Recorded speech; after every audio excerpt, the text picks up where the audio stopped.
ఒకటి నిన్న మేము ప్రెస్ మీట్ పెట్టడం జరిగింది శివలాల్ సేన నుంచి సోమాజిగూడ ప్రెస్ క్లబ్లో.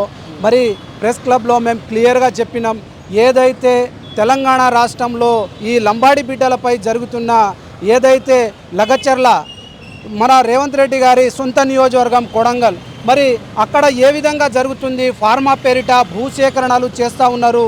మరి లంబాడి బిడ్డలకు అక్కడ ఎంత అన్యాయం జరుగుతూ ఉన్నది.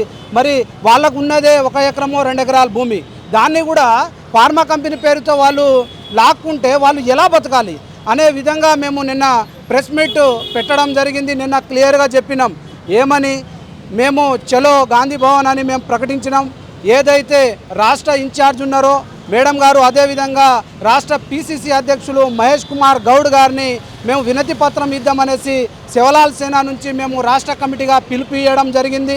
మరి ఆ పిలుపు ఇవ్వడంతో మరి జిల్లాలలో ఉన్న అన్ని జిల్లాల మా అధ్యక్షులను ఎక్కడికక్కడ అర్ధరాత్రి కూడా అరెస్టు చేయడం జరిగింది.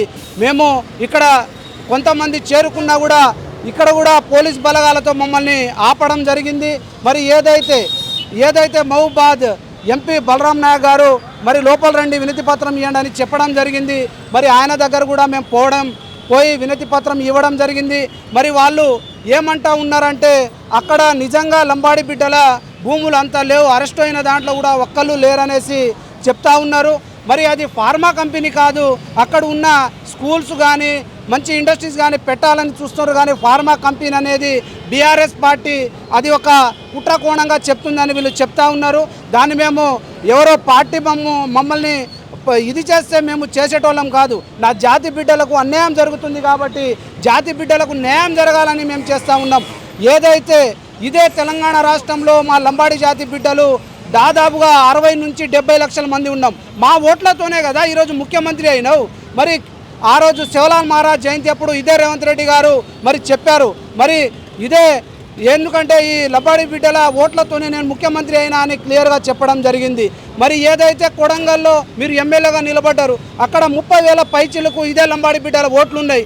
మరి వాళ్ళ ఓట్లు కావాలి, వాళ్ళకి ఈరోజు ఏ విధంగా జరుగుతుంది లగచర్ల చుట్టుపక్కల తాండాల్లో. అయితే అక్కడ 5 తాండాల్లో ఏదైతే సోమవారం అర్ధరాత్రి మరి ఇంటర్నెట్ సౌకర్యం కూడా తీసేసి వాళ్ళని ఇంట్లో పోయి తాళం వేసి దాడి చేయడం అనేది మహిళా కానిస్టేబుల్తో దాడి చేసినారు. అది క్లియర్గా ఉన్నది మా దగ్గర డేటా. అది ఏమంటా ఉన్నామంటే వృద్ధులు అదేవిధంగా ఆడబిడ్డలు వాళ్ళు చేన్లలో పోయి వాళ్ళు తలదాచుకోవాల్సిన అవసరం ఏముంది? మనం తెలంగాణలో ఉన్నామా లేకపోతే వేరే దేశాలలో ఉన్నామా అని చెప్తా ఉన్నాం. ఇది మంచిది కాదు. రేవంత్ రెడ్డి గారు ఒకటే చెప్తా ఉన్నాం, హెచ్చరిస్తూ ఉన్నాం. ఎందుకంటే గిరిజన లంబాడి బిడ్డలు ఏం చేయలేరని మీరు అనుకోవచ్చు. తిరుగుబాటు మొదలైతే మాత్రం మీ సీఎం పదవికే మీరు ఉత్తగా మీ చేతులారా మీరు ఆగం చేసుకుంటూ ఉంటారని నేను చెప్తా ఉన్నాం. ఎందుకంటే లగచర బాధితుల్లో లంబాడి బిడ్డలు చాలామంది ఉన్నారు. మరి అక్కడ అరెస్ట్ అయిన వాళ్ళని వెంటనే విడుదల చేయాలి. ఏదైతే 16 మందిని రిమాండ్కి పంపిర్రో ఆ రిమాండ్కి పంపిన వారిని కూడా విడుదల చేయాలి, ఆమెకే గిరిజన బిడ్డలని. ఎందుకంటే ఒకటే చెప్తా ఉన్నాం, మేము ఎవరో ఉసిగలిపితే వచ్చేటోళ్ళం కాదు. మా లంబాడి బిడ్డలకు అన్యాయం జరిగింది కాబట్టి మేము రోడ్డు ఎక్కడం జరిగింది. మరి వాళ్లకు న్యాయం చేస్తామని మీరు భరోసా ఇస్తే మేము అక్కడి దాకా రావాల్సిన అవసరం కూడా లేదు. ఏదైతే పాయింట్ బ్లాక్ టీవీ ద్వారా మేము తెలంగాణ రాష్ట్రంలో ఉన్న గిరిజన లంబాడి బిడ్డలకు మేము తెలియజేస్తూ ఉన్నాం.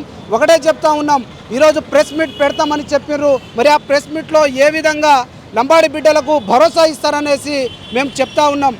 ఎటువంటి భరోసా రాకపోతే ఇదే శివలాల్ సేన నుంచి రాష్ట్ర కమిటీ నుంచి మరి మేము ఉద్యమానికి సిద్ధమవుతామనేసి చెప్తా ఉన్నాం. లగచర్ల పోదామంటే అక్కడ 144 సెక్షన్ ఉన్నది. మా సంఘాలు పోలేక కాదు, పోయినా కూడా అక్కడ అరెస్ట్ అవుతాం.